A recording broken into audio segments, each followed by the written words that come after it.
I have a little blemish on my nose. Bleck. So I apologize if some of y'all are getting maybe a little tired of the constant stream of single album reviews. Bit of an update to that. The newest long form video, the script for that is finished. That is actually going to be a video on the curse of the Best New Artist Grammy. We're going to cover the first half of the 90s, analyze the artists who won, analyze some of the other nominees, some of the folks that got snubbed, and most importantly, analyze and see if those artists that won that Grammy fell victim to the curse of the Best New Artist. Hoping to get that out sometime later in March. More long-form content is coming. In the meantime, though, heyo people, I'm Crash Thompson, and welcome to this review of the latest from Algiers, Shook. Look, y'all, I will just spoil the big reveal right off the bat. I got mixed feelings about this record, I honestly do. But Algiers is a band I've been following for years now, and I really enjoy them. I loved The Underside of Power, and even their previous album, There Is No Year, which came off a bit softer to a lot of critical circles. I really enjoyed that record too. I have been running and gunning for this band for a long time now, and on their fourth record here, see, I won't dance around it, because here's the thing, this record, when it's good, this is honest to God some of the best material Algiers has put out to date. From an instrumental and compositional standpoint, still as fantastic as ever. Matt Tong is still just absolutely losing his mind behind the drums for a lot of the heavier songs, but again, even a lot of his slower moments and even a lot of his programmed drums. I'd say his ability to program synthetic beats has gotten a lot better from the old Block Party Intimacy days. Matt Tong has always been one of my favorite drummers in rock and alternative music, and he's still out there doing a great job. Lee Tesh is delivering some very hard, some very crunchy, some very explosive guitar work on this album. And Franklin James Fisher still has some of the best howls in the business. He is losing his mind on the tracks where he really screams and brings himself out. And even some of those moments where things get a bit more hip-hoppy, where things get a bit more flow-centric, he's also extremely good at that. Just an all-around well-rounded frontman. The guy can do more or less anything. More or less. Again, we'll get to it. I love how in moments, this is the absolute heaviest record Algiers have made to date. I mean, the track A Good Man is just straight up a punk song. It's got that like 4-chord madness, that kind of kinetic, frantic energy. Like literally, it's just a punk song. It's just simple and brutal and fantastic. And again, considering how kind of doomy and foreboding the previous record was, to see them find a sense of kinetic energy and kick-ass again is really encouraging to see. Everybody's Shatter featuring Big Rube is a very big and explosive kind of opening track that leads well into Irreversible Damage with Zach De La Rocha. Again, the sort of back and forth between Zach and Franklin James Fisher, the way they kind of play off of each other verse by verse, it is absolutely great. Again, it's another one of those albums that showcases James's flow or his more sort of hip-hop centric kind of style. Again, it's not something he breaks out all the time, but when he wants to, he can absolutely murder on it. And in a track with Zach De La Rocha, just absolute brilliance. Is it Zach De La Rocha or Zach De La Rocha? Or something else. I've never learned how to pronounce it properly. Be sure to be real loud about that in the comments. And Bite Back, one of my favorite tracks on this album, is a collaboration between Billy Woods and Backxwash. Algiers, Billy Woods, and Backxwash. As nuts as that combo sounds, man, it works so well. The kind of creeping, sinister vibe. I swear to God, Backxwash probably had to have wrote the beat for this because it's so creepy and caustic. It's seriously ripped straight out of her playbook, and it just... I absolutely love it. Chocolate and peanut butter, this combination. I guess it's 3 people, so chocolate, peanut butter, and sex? When this album is good, it kicks ass. It genuinely does. One of the best albums they've ever written is buried somewhere in this record because, y'all, again, I have some issues with this. It's the flow, the pacing of the record. Everybody Shatter, Irreversible Damage, 73%, 1, 2, 3 bangers across the board. And then Cleanse Your Guilt happens, and it's this little atmospheric, kind of moody sort of thing. It's only like a minute and a half long, not even that. But it's more just kind of a fuck around little experimental thing. Oh, okay, just a little interlude track to kind of break things up. Okay, no big deal. But then that's immediately followed by another minute and a half long spoken word track. I know I've harped about this before. I know this is a big, bad, ugly sticking point for me.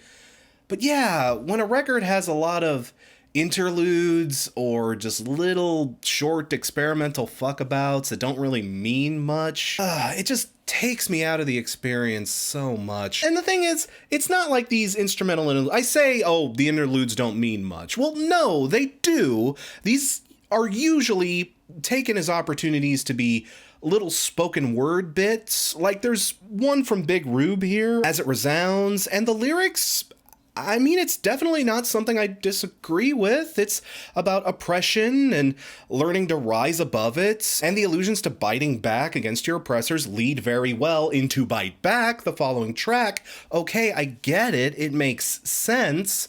But man, that's the problem. This album is just chock full of these. Depending on what you want to count as like an interlude track, there are like 6 or 7 songs on this thing where all they are is just either a spoken word little monologue bit or a setup to another song or just, I don't know, here's 2 minutes we didn't know what to do with, so we'll just pass the mic off to somebody and let them ramble for a bit. And a lot of these tracks will be right next to each other. Cleanse Your Guilt here and As It Resounds are right next to each other on the record. It's like, why have an interlude to an interlude? Hell, the album closes like that. The final 2 tracks, and Echophonic Soul and Momentary, are just spoken word little monologues. Again, not even bad necessarily. A lot of the spoken word messages and a lot of the stuff they convey on these tracks are very good. I agree with a lot of what they said here. It's very powerful and pertinent, and you know, this album delivers some very heavy messages regarding race, regarding the dire state of the future, regarding all of the things we'll have to do to make things better, and how much of a long way we've got to get there. I don't hate the message or even the intentions behind that, but it's just the execution. This is a 17-track album in which you could easily cut 5 or 6 of these out and lose almost nothing. All I'm saying is the last handful of Algiers records were equally good at conveying these messages to us without having to stop the record cold in its tracks and have someone sit us down and say, now what did you learn? I just feel like they could have integrated it into the music or into the flow of the album a lot better. You will listen to this album and listen to 2 or 3 songs in a row and they're just absolute bangers and you really, really love what they're doing, and they're heavy and they're huge and they're experimental and they're going in all these kooky, wonderful places. But then every 10 to 15 minutes, the band walks off stage and a college professor comes on and delivers a civics lesson. And it's not even a bad civics lesson, honestly, but it's like, thank you, professor, but we kind of had a pit going over here. Do you mind? That's why I'm so conflicted on this record, because it's not bad. Honestly, some of the best songs Algiers have ever wrote are in this album. Again, A Good Man, Bite Back, 73%, Irreversible Damage, bangers across the board.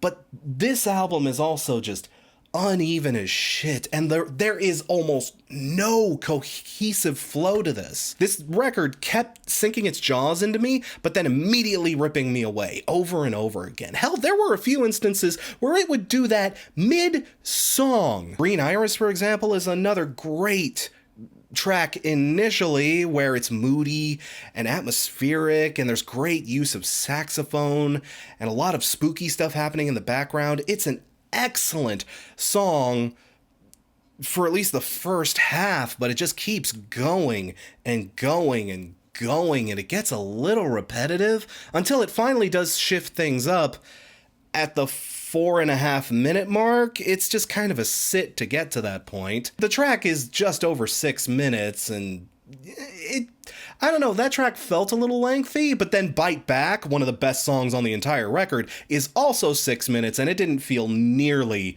as drawn out as that one did, but Bite Back had much better, more solid construction. And Something Wrong, oh my goodness, the first time I heard Something Wrong, it pissed me off. It opens with this really energetic and kinetic kind of introduction. It sounds like it's going to be like another song like A Good Man. It sounds like it's going to kick the door off the hinges, but then the song immediately derails and becomes this warbly, wonky, kind of all over the shit, experimental mindfuck kind of track.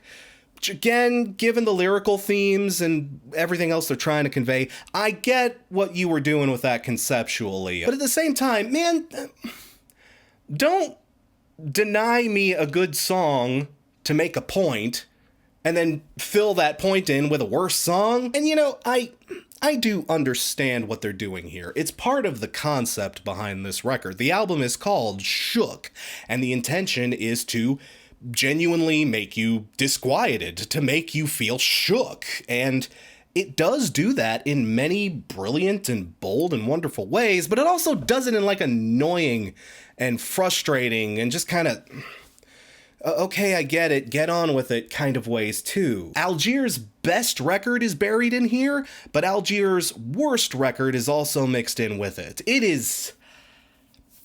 I am so torn on this thing. I genuinely am. And again, another reason why this review isn't like day of necessarily. I needed to sit with this. I feel like you should listen to this. I feel like you should at least give it a try because, you know, I don't know, maybe that stuff won't bother you as much as it bothered me. And again, I have to respect Algiers for having the balls to mix things up. This record is very experimental, and as a result, it sure as hell isn't boring. I don't know, it's one of those records I'm still kind of wrestling with, honestly, but I did want to get a video out just to kind of get my feelings out there, you know?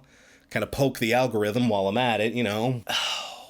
Take my score on this one with a big grain of salt, but I am going to land this one with a light to solid 7.